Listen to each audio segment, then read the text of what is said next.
بسم اللہ الرحمن الرحیم۔ رسول اکرم صلی اللہ علیہ وسلم کا ارشاد ہے کہ ماہ شعبان المعظم بہت ہی برگزیدہ مہینہ ہے اور اس ماہ مبارک کی عبادت کا بے حد ثواب اللہ تعالیٰ عطا فرماتا ہے۔ 8 شعبان پیر کے دن کا وظیفہ آپ کی قسمت کے بند دروازے کھول دے گا۔ بسم اللہ الرحمن الرحیم کے ساتھ اول آخر درود شریف پڑھیں اور 121 بار سورہ اخلاص پڑھیں۔ اول آخر درود شریف لازمی پڑھنا ہے اور پیر کے دن کا روزہ بھی رکھیں۔ مراد پوری ہونے کے لیے بہترین عمل ہے۔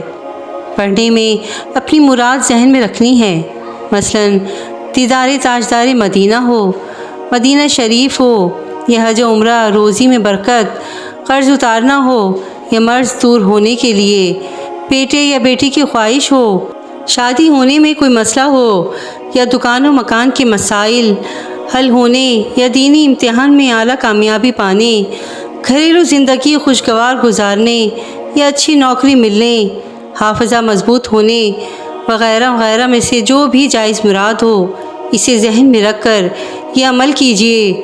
اللہ کریم چاہے گا تو انشاءاللہ العزیز ضرور کرم ہوگا اور آپ کی دلی مراد بر آئے گی۔